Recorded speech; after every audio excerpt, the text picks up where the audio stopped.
What's up, everybody? Welcome to another episode of Why We Love PlayStation VR. Sitting across from me this week, it's back. Hey. Aren't you so excited?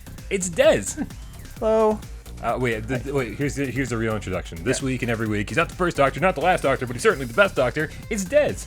I'm Jody Whittaker. You're Jody Whittaker. And sitting across from me, of course, is Brian Paul. And every week on Why We Love PlayStation VR, we dip into the PlayStation VR archive. We pull out a game for David Tennant at random, and then we play the crap out of it. Yes.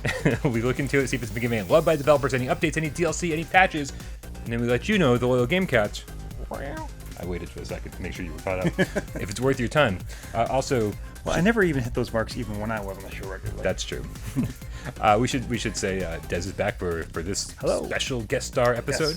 Yes. If you want to hang out with Dez more and hear more about his life and what he's been up to, we're going to film a Litterbox episode right after this. We are. So go to patreon.com/withoutprogames and hit us up for $1 or more every month for all the bonus Litterbox episodes you can possibly handle. This will be episode 113. Oh my goodness. There's too many of them. Wow. Yeah, it's ridiculous. It's crazy. Right. So that being said, Des. Yes. So thanks for coming back for this special You're very episode. welcome. Thank you for having me. What game did we decide to talk about this week? This week we're talking about Doctor Who, The Edge of Time. Doctor Who, The Edge of Time by Maze Theory, released November 12th, 2019. Not terribly old. See, these are the things I need you for. I need you to have Doctor Who music. Doctor Who music. Hugh. I don't know. Whovian musical. There we go. Yes. $24.99. Yeah. What kind of game is Doctor Who, The Edge of Time? It's not a $25 game, that's for sure.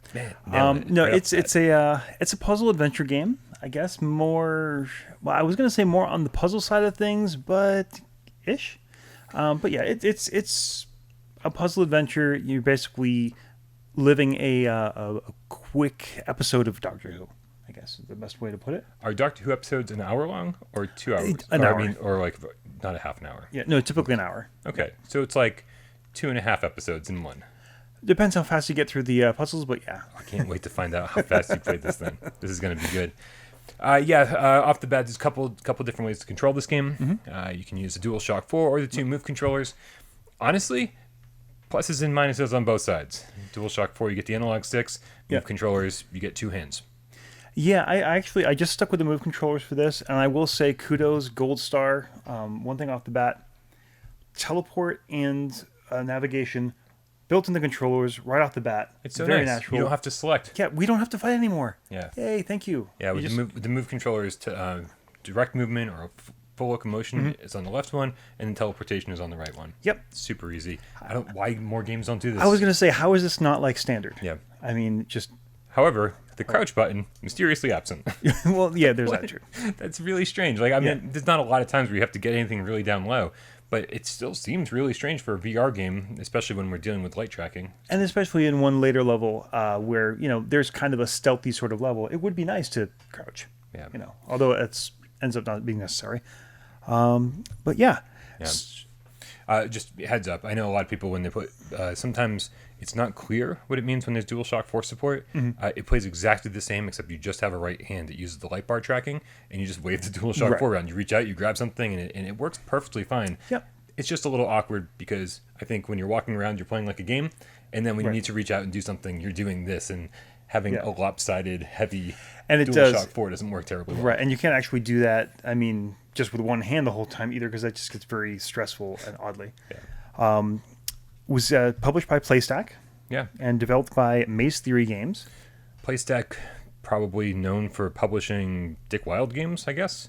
Oh, right, yep. And Maze Theory, known for nothing. Yeah, this is their first game. It's actually quite a brain trust. There's people from a bunch of different things. There's one of the graphic guys was from London team, so he actually worked on VR Worlds. Ooh, London Studio. London Studio. Whoa, sorry, London Studio. That's awesome. He also did some work on character design and whatnot in Blood and Truth. Nice. And actually, I was almost more interested in what they have coming next. They have Peaky Blinders. I saw that. And then, and that's, I don't particularly care about the show, but hey. Then The Vanishing Act. Did you read anything about that? I watched the trailer. Yeah. Really a puzzle sort of game using, reliving people's memories. We haven't seen that in VR. Right. But it does kind of have like some Invisible Hours vibe to it in terms of like going back and witnessing different things at different times. Right, and not only that, apparently through your different playthroughs, the games and the puzzles and situations are different, but also there's something to do with the community. Like there'll be an actually unsolvable problem the first time you go through, but then the community, as they go through and play it, will unlock other things, so you can go back and play it again later. That will unlock that thing you couldn't do before. It's like Death Stranding. That's what I was thinking. It's just like, okay, well, apparently, who knew? They started another trend. Well, let's hope that Doctor Who sells well, so all these games can come to fruition eventually. Yeah. 5 chapters in this game. 5 chapters. And I want to get this out of the way right away. Okay. How long did this game take you to beat? About an hour and a half, 2 hours. Okay. Yeah. I finished it in just over 2 hours. Okay. I felt like I was taking my time. Mm-hmm. And it seems like everybody else I see, I checked some Steam reviews, and everyone else is saying closer to 3 hours. And I was like, wow, I don't know how that's possible. But an hour and a half, I feel like you kind of flew through it. Yes and no. I mean, it was probably closer to the 2 hour mark, really, but I didn't find a lot of the puzzles that difficult. No. And it was actually, I was more than halfway through the game when I realized, oh, you can die. Oh, yeah. But, like, almost impossible. Like, it happens so seldom. Pretty much. Yeah. We should talk about, if you're not a Who fan, I think that was kind of why my phone rang. This is why you're here. Yeah, it was like, we're going to talk about this Doctor Who thing. How awful would it have been if we did a 30-minute Why We Love episode of Doctor Who, The Edge of Time, with me and Jeremy. Neither one of us having seen an episode. We're like not the authorities on this at all. Well, when you said you were free, I was like, I got the game for you. Yeah, I mean, I'm not a huge authority. Like I did, I got onto it when Chris Eccleston came back, when they had the relaunch. David Tennant, he's my guy. I watched the Matt Smith years, and actually, I haven't really seen much of the 12th and 13th Doctors, Peter Capaldi and Jodie Whittaker. But actually, I will say, after playing this, I definitely am more interested in checking out Jodie Whittaker, because she does a great job. So just for non-Doctor Who fans, how many years of shows do you feel as though you've seen? I mean... Seasons, whatever you want. Seasons, yeah, probably, probably 6 or 7. No, you're the authority compared. You're the without parole authority at this point. But I mean, if you go back, like, real Doctor Who started back in, like, the 50s. So, I mean, this is, like, the early days of television Doctor Who started. Yeah. So it is kind of great. And there actually are a lot of Easter eggs and references to some really deep-cut stuff in this game. So can you, as somebody who understands this universe, explain the story? So the Doctor is a member of a species called Time Lords. Okay, Time Lords, or they're from a planet called Gallifrey. What you really need to know is basically the Doctor is kind of a rebel, stole a time machine from his people, and is now going about the universe, doing good things. Basically, that's not explicitly what he's doing. He is going and exploring, but of course he always happens upon a problem and solves the problem because he's the Doctor. Okay. And the Doctor is the name. It's not a title. The character's name isn't Doctor Who. It's just the Doctor. Okay. Which is a thing to know. And of course you always spell it DOCTOR. Full spelling. Don't actually abbreviate it. The Doctor usually has a companion or two, so their companions are people like normal humans who kind of go along with the Doctor as part of the adventures. Of course, it's our way in as an audience, which is what actually the role they play in the story, but also kind of the anchor to keep the Doctor grounded and, hey, humanity is great. Right. But there's no like overarching mission. Like there's not like he doesn't have like this thing he's trying to accomplish. He's just an explorer. Yeah, there are a lot of similar enemies and things that come along throughout, and there are a lot of, I guess, lingering plot threads, but it's not like, oh yeah, there's this thing, and like once he does this, he's done, right? So in the game, the Doctor goes missing. Yes. And you have to go find her. And I was one last thing to clarify. Did I say him? Yeah, I was just saying it too, because the Doctor, one thing that happens is if the Doctor gets badly injured or dies, the Doctor can regenerate and have a different form. So when I was rattling off all those names, those are basically different versions of the Doctor played by different actors. So the actor decides he or she is done with the series, they kill him off, and then they regenerate as a different actor. Yep, that's awesome. This show can go on forever. Exactly. Yeah. It's a brilliant stroke of genius in writing. So the current Doctor is female, is played by Jodie Whittaker, and it's actually the 13th Doctor. So, yeah, as far as the plot goes, yes, the Doctor goes missing, but actually you're just kind of a normal person in a laundromat when it all starts off. And I love the way this game starts. The game starts and you're in a laundromat, and I love when things ground you in reality first, and then like shit hits the fan. Right. Because when they do that, they pull you in, and you're like, oh, this is a place you've been, that you're familiar with, that you're comfortable with, and then when stuff goes crazy, it's like, oh wow, I've been in a laundromat before. Yeah. And if this happened, I'd be scared out of my fucking mind. Right. And I mean, so you're in the laundromat. Right. You're on the OG PS4. How does it look in the headset? It looks a little muddy. It doesn't look great, but it looks what I expect on the OG PS4, I guess. It's not like, oh, this is hot garbage, but it's not, super crisp, clean, clear as I'd like. It's also, I mean, it's a lowly lit environment as well, so that doesn't really. It's not that bad of a thing. I guess I'm making it sound like, oh, it looks terrible, but actually it kind of works with the environment you're in. So yeah. I'm very happy with the way that it looks on the Pro. Okay. I'll say a lot of the environments are fairly small. Yeah. The game has a tendency to, once you get through a door, like close the door behind you and you can't go back. Yeah. And so it's only dealing with very small environments at a time, and I think that's why it's able to look so good on the Pro, because it is just, oh, you're in a room, now you're in another room, now you're in a slightly better room, but you can't go back because like, things are locked. Which doesn't explain the near abduction level load times. Oh wow. Yeah, at least on the OG. Do you not have that situation? I mean, nothing noticeable to the point that I would complain about them. No, it was just like, okay, this level's done, and we're in a dark space with little bronze-colored things for 30 seconds, a minute. I think maybe it's 15 to 20 seconds at most on the PS4 Pro, because, not something I was like... I do remember seeing those particles and being like, it is working, right? Yeah. Because there's no loading bar or anything like that, no percentage. But yeah, it wasn't long enough for me to get concerned. It's substantial on the OG. So, Okay. Yeah. So I mean, I kind of, I don't want to go through the whole game like scene by scene or anything like that, but like, what are we really doing here? Like, it throws you into an environment, and then what are you doing? You're basically just solving puzzles. Yeah. Pretty much. There's a little bit of world exploring, and like I said, if you are a Whovian, a Who enthusiast, whatever we call ourselves, there are a lot of cool Easter egg kind of things to find. Like, I did think the first time, so not immediately, but basically you get to the manager's office in the laundromat, and immediately like, oh, this passes the Brian Paul test. Because you can pick things up and throw them. I mean, pretty much from the get-go. Yeah. Like, you walk in and you can just, like, hit the coin button on the detergent machine over and over, and they just start piling up. It's like 5 or 6 of them before they start disappearing. But then you put a coin into the machine, and, like, a box of detergent comes out. This is a functioning laundromat. It is. Hey? Yep. And then it's really Brian Paul, because the lights flicker, and then suddenly there's, like, big goo monsters, like, that are inside each of the machines. Yeah. Staring at you with big red eyes. They're gestating. What's the word? Gestating? Gestating. Yeah. I don't know why you Hydrox. Gestating. I don't know, somebody replace me. And I don't know what those are, because I'm sure they're an integral part of the show. They're actually not. Those are new for the game. Wow. They're rates called Hydrox, but actually, the doctor does say, oh, they're a guard dog. What was it? Gestating.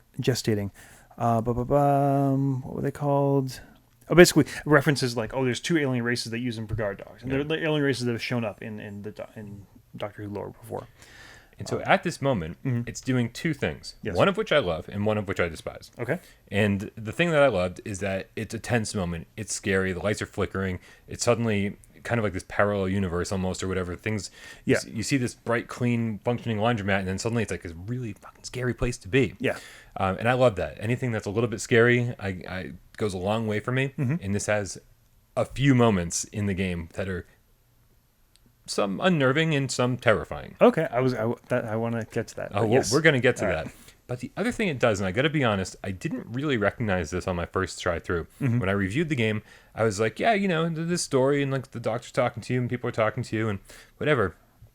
The first time I played this, I was paying attention to everything, because I was like, I need to absorb it all. Yeah. Because I'm not a Doctor Who fan. I need to like learn about this world and the lore. Anything they're going to tell me, I got to listen to. And then on my second playthrough today, I was like, man, they talk a lot. Yes. Like a lot.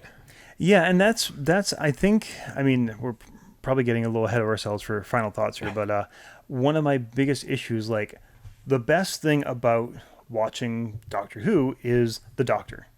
Like the Doctor is usually incredibly charismatic and interesting and quirky sort of character, and it's just like in many iterations of the show, anytime the Doctor's not on screen, it's like, all right, whatever. Gotcha. That's typical cheap sort of sci-fi tropes. And that's not to say like some of the companions have been great. I'm not going to mention names or start fights, but honestly, it's the Doctor is why we're watching this, right? And then just so much of this is just like, okay, the Doctor isn't actually there. The Doctor is just kind of narrating exposition at you. And then for good chunks of the game, the Doctor isn't even doing that. Right. The Doctor just isn't part of it. And that would be okay if maybe you had like a grounded and established character and we were interested in your story. It was like, no, because you don't even get a name. Yeah, you get nothing. You get nothing. Yeah, and so there's obviously good moments in the game, but then there's entire sections like the space station. Was it a space station? It was a spaceship. But spaceship. It's wandering these corridors, and again, some interesting things happening, and then they just put up this roadblock where they go, mess with these lasers for the next 10, 15 minutes. And I was like, this goes down. Like, that actually, like, scarred my enthusiasm for the game. Yep. Because I was having fun up until that point. I actually had fun after that point. But when I think about this game, all I can think of is redirecting lasers. And it's like, it wasn't fun. No. And I mean, and that's the thing, like, and that's, I guess one of my problems is the puzzle solving mechanic. And not even the puzzle solving, it's the hint mechanic in the game.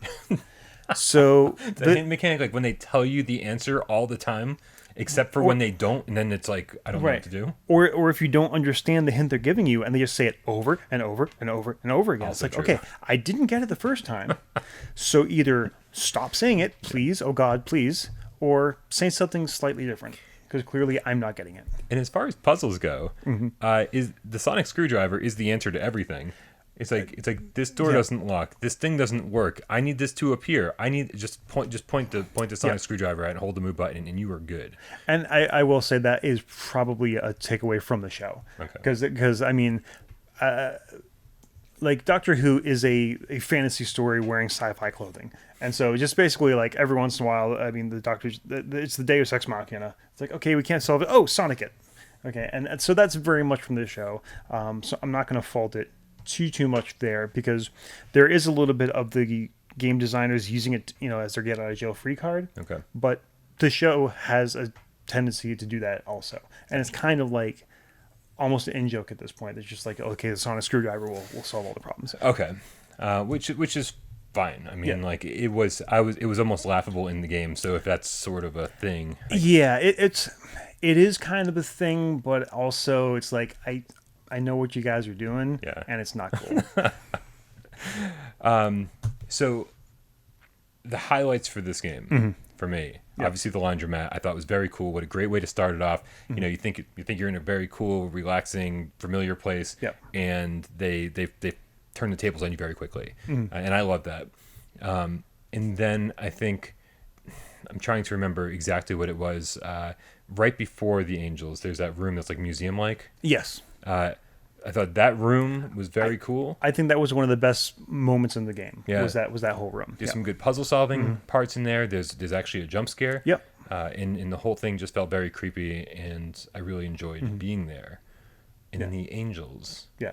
I was like freaking out. That's what I wanted to ask you about. It was like, so actually in my notes I can show you, were weeping angels scarier for humans? Weeping angels are scary for humans because, as we all know, Des is not human. Des does not get scared by pretty much anything. Yeah. But I don't see, again, I think not knowing the lore here and not knowing what the angels are capable of, or what they do, how they act, how they respond.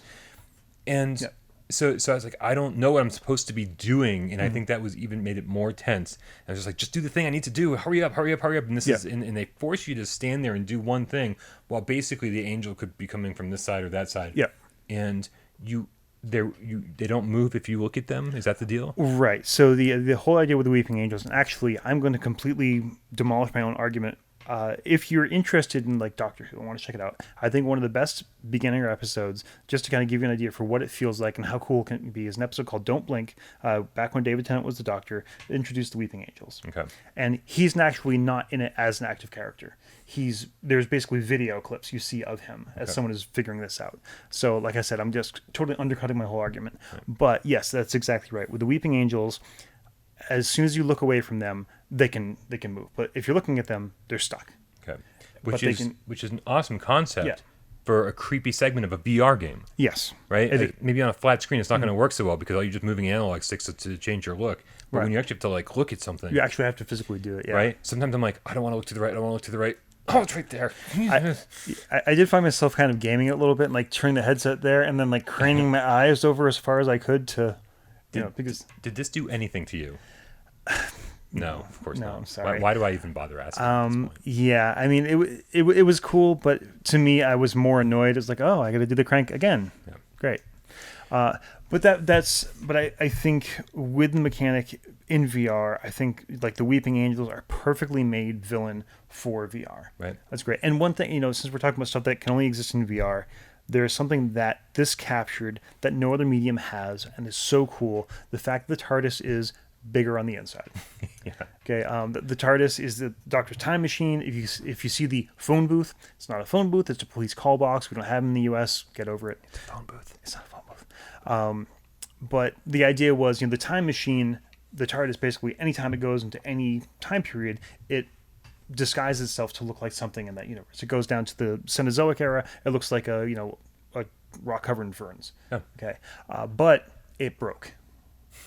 And so he was in like the 1950s UK, and it broke, and it was stuck looking like the box. Oh, it's been that way the whole. Yes, and that's kind of like that's the thing. And so like there are moments you get to step out of the TARDIS and look back, and there's like the background and all that, and you can see inside the ship, and it's so neat. It's something that all the characters are talk about in the show. The people in it the first time, it's like, oh yes, it's bigger on the inside, but actually being able to see that in 3D like that is very cool. Very cool moment. Yeah.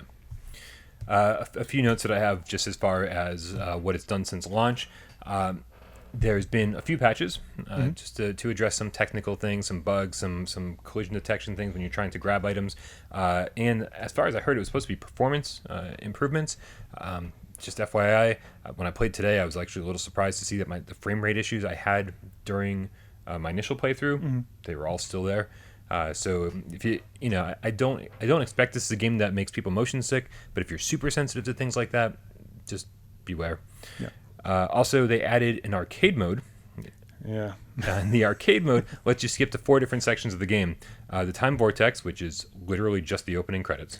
Which is kind of cool if you're a fan. Right. Yeah. And I think that's what they added this for. Right. It's not really for people who want to play the game. I think it's if you have a friend come over that's never tried VR and you want to be like, hey man, the angels are really scary. Check this out. Yeah. Boom. Let's go to the angels part.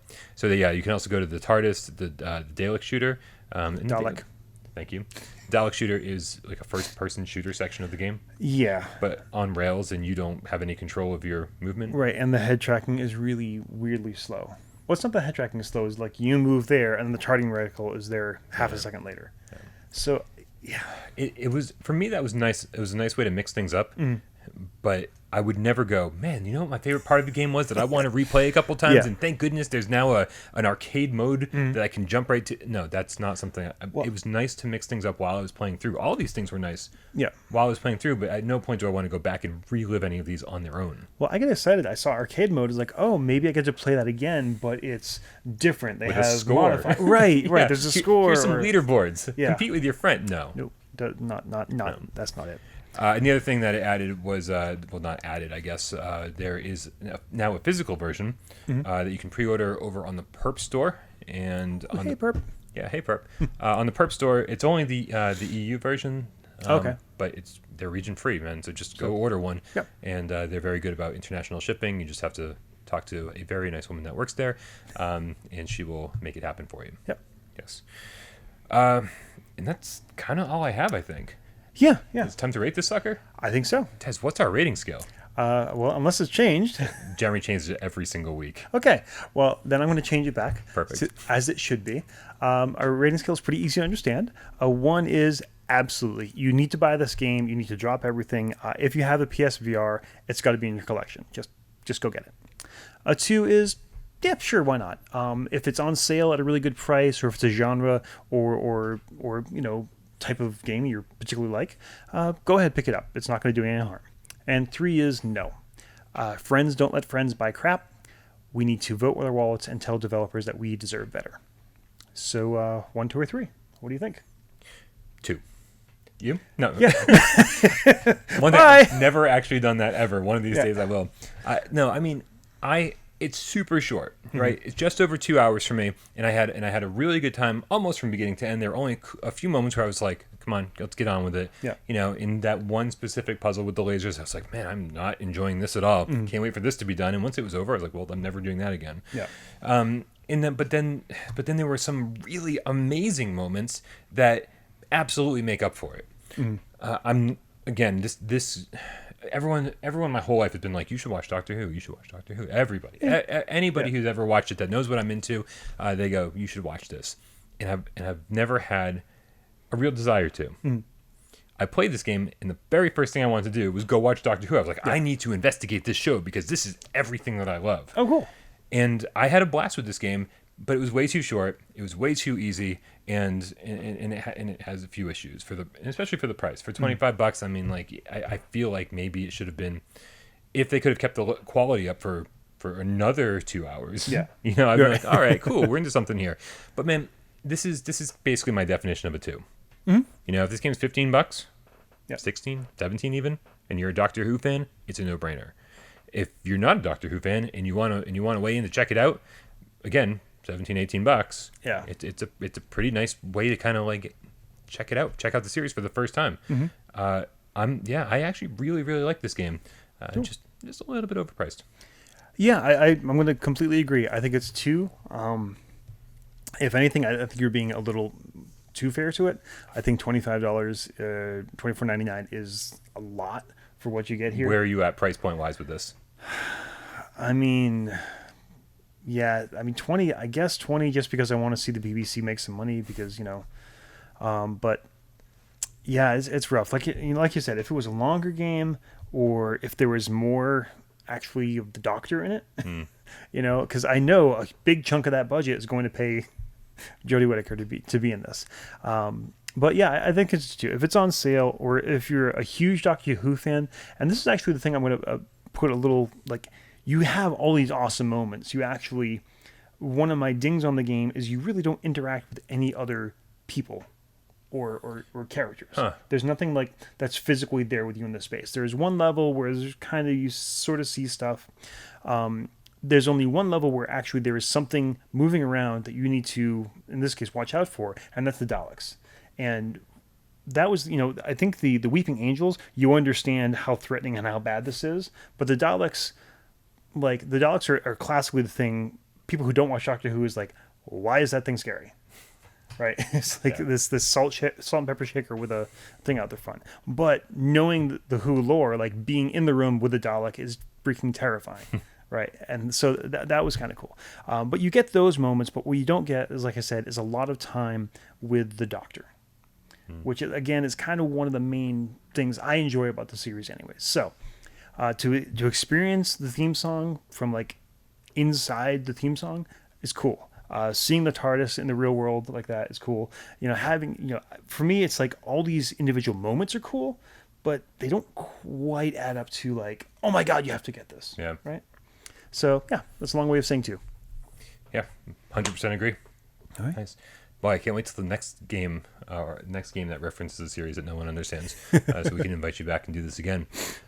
Dude, thank you so much for doing this and hanging out. My pleasure. It's if life was easier and life had there were more hours in every day, I'm sure we'd be seeing a whole lot more of you. You would. But if you want to see a whole lot more of Devs, make sure you give us $1 or more every single month on patreon.com/withoutparolegames. This will dispel some rumors that you and I got into a huge fight and we don't talk anymore. What, really? Yeah. Come on, guys. Dude, I'm the biggest conspiracy theorist out there, so I understand. Oh, dude, no, it was nothing like that. Yeah. No, I just don't. I don't have time to play games. Right, which is a real shame. Seriously, like this only lined up because I was on vacation. Basically, The lesson here, of course, is don't get a real job. don't get married, don't have kids, don't get a real job. Right? I'm Brian Paul. I'm Des. We'll see you next week. Bye. Stay in school, kids.